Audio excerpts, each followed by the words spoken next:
Due to problem of COVID-19, now this year some portion is deleted from your syllabus, especially inverse trigonometric function. This year only find principal value, that type of questions will be asked in the examination. I suppose it is same for all the boards. But to find out principal value also, if you study thoroughly inverse trigonometric functions, all properties, theorems and all which are not in the syllabus, with the help of that problems will become easy. And otherwise it will, and for competitive exams also you will require all the theorems and all. For derivative integration also further you will require. So I will teach you that one, and what is not important that also I will tell you, what is important that also I will tell you.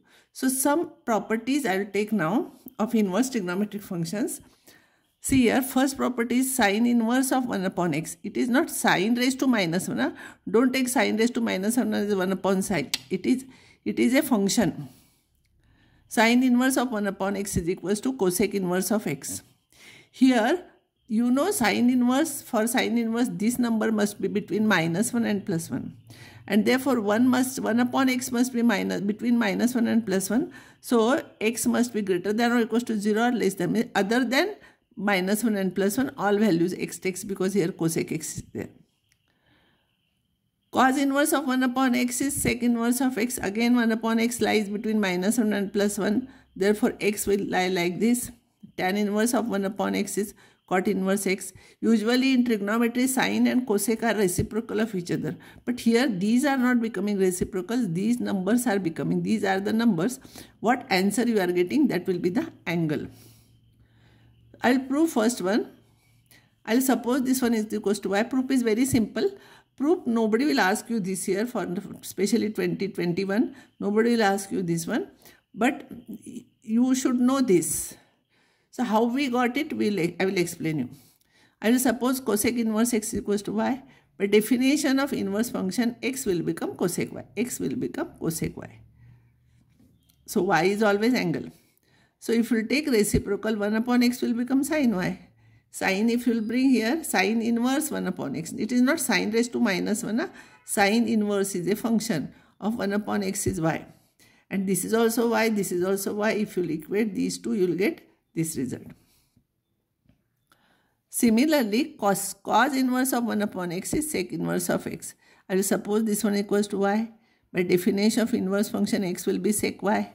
So 1 upon x will be cos y. So cos inverse of 1 upon x will be y. So cos inverse of 1 upon x will be sec inverse y by equating these two. Exactly similar way, I can prove this. Tan inverse of 1 upon x is equals to cot inverse of x. So here, in this case, cot inverse of x is equals to y. So x will be cot y, 1 upon x will be tan y. So tan inverse of 1 upon x will be y. So tan inverse of 1 upon x will be this, and this if you equate, you will get cot inverse x. Second property is sine inverse of minus x is minus sine inverse x. Tan inverse of minus x is minus tan inverse x. Cosec inverse of minus x is minus cosec inverse x.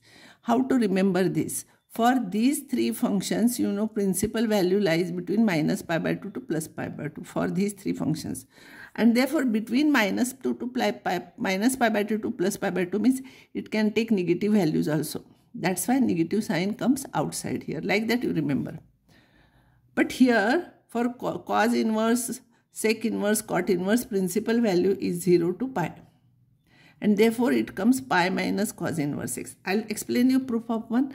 This is very, very important result. If you remember this and this, any problem, find principal value will become very easy for negative. Otherwise, you will have to think all the values in second quadrant, third quadrant and all those things. It will be difficult for you.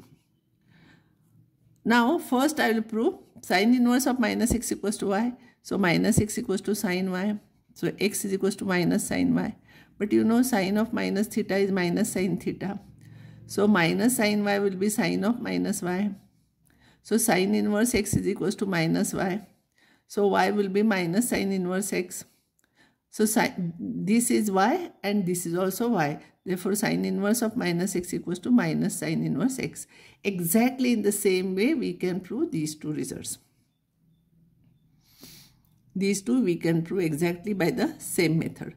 So proof is not important for you, but these results are important. But cos inverse of minus x is equals to, because these three functions are having principal values between 0 to pi. By drawing graph and all, I have explained you this. I will suppose cos inverse of minus x equals to y. So minus x will be cos y. So x will be minus cos y. But you know cos of minus y is not equals to cos y. So we cannot use it. You cannot use it. But cos in the second quadrant is negative.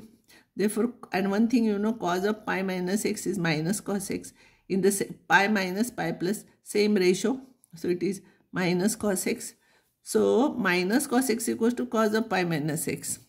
And therefore minus cos y will be cos of pi minus y. So cos inverse, by definition, cos inverse of x will be pi minus y. Y you bring here, cos inverse x you bring here, y is equals to pi minus cos inverse x. So cos inverse of minus x, y is this, is equals to pi minus cos inverse of x. Exactly by the same method we can prove other two. These are very important results. By using this, any problem will become easy. If you know, see where the principal value is between 0 to minus pi by 2 to plus pi by 2, there only we are taking negative sign outs. Otherwise, pi minus that. Before solving problems on principal values, find principal values, you should be perfect in the trigonometrical values between 0 to pi by 2. I told you how to find out. You start with 0, 1, 2, 3, 4. This is 0, pi by 6, pi by 4, pi by 3, pi by 2. This you take in and divide each term by 4 and take square root sign. These are their respective values. Like this we can remember. Start with 0, not with 1. If you start with 1, here you will get 5. So value of this is for sine. If I will simplify, it will be 0. Square root of 1 upon 4 is 1 upon 2.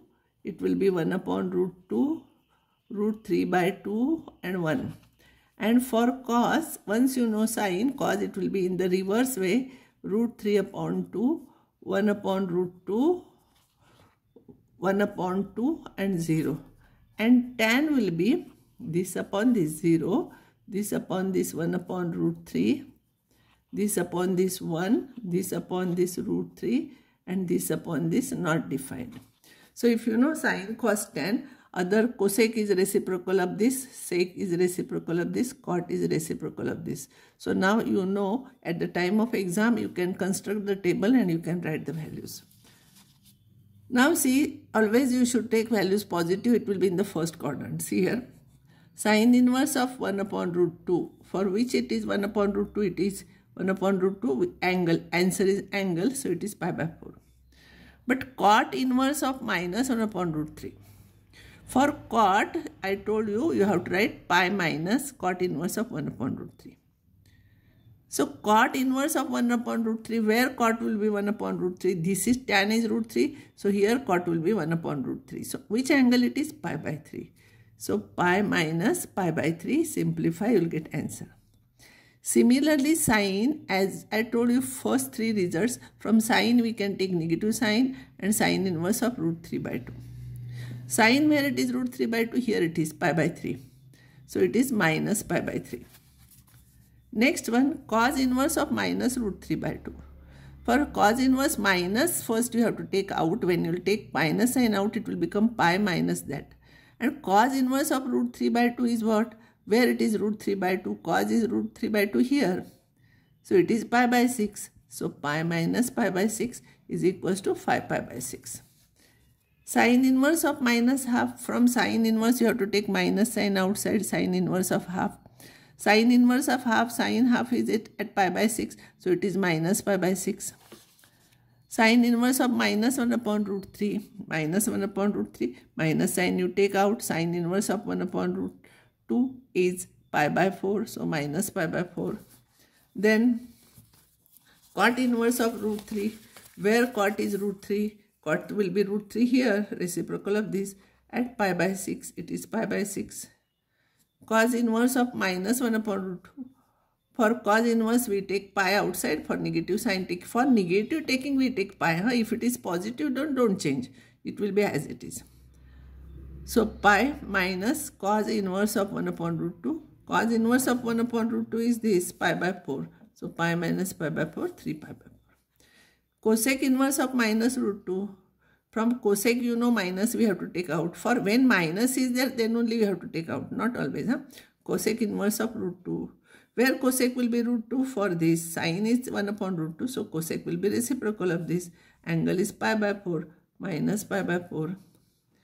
Cot inverse of minus 1 upon root 3. For cot inverse, I told you pi you have to write. Pi minus cot inverse of 1 upon root 3. Cot is 1 upon root 3 here. That is pi by 3. So pi minus pi by 3, it will be 2 pi by 3. This is the shortcut method to solve problem. Easily you can solve with the help of those theorems, properties. Negative if you want to take, how to take for all 6 different trigonometrical functions, how to take negative values outside. Last time I gave you previous page of this. So same method you can solve easily. There will be 5 marks for this. Some problems I will solve without using theorem. See here. First problem. Sine of 1 upon root 2 is equal to theta. So sine theta is 1 upon root 2. And for, you know, 1 upon root 2 is for pi by 4. It is sine pi by 4. So theta will be pi by 4. So sine inverse of 1 upon root 2, that is theta, that is pi by 4. Now cos inverse of minus root 3 by 2 is equals to theta. This I will find out. So cos theta will be minus root 3 by 2. Because cos is negative, theta should be in the second quadrant because principal values lies between my first and second. So if it is negative, it should be in second quadrant. So this is root 3 by 2 is pi by 6. Here it is. Cos of pi by 6. Cos of pi by 6 is root 3 by 2. Root 3 by 2. So here it will be root 3 by 2. But here cos of pi minus theta is minus cos theta, second quadrant. So it will become minus cos of pi minus pi by 6 will be minus cos pi by 6. So it will be cos of 5 pi by 6. So this theta will be equals to, theta will be, cos theta is this. So theta will be 5 pi by 6. And therefore cos inverse of minus root 3 by 2 is equals to theta. That is 5 pi by 6. I think this method is a little bit difficult and complicated. So I think if you remember the theorems, you can solve easily like these problems. And sure question will be there based on this.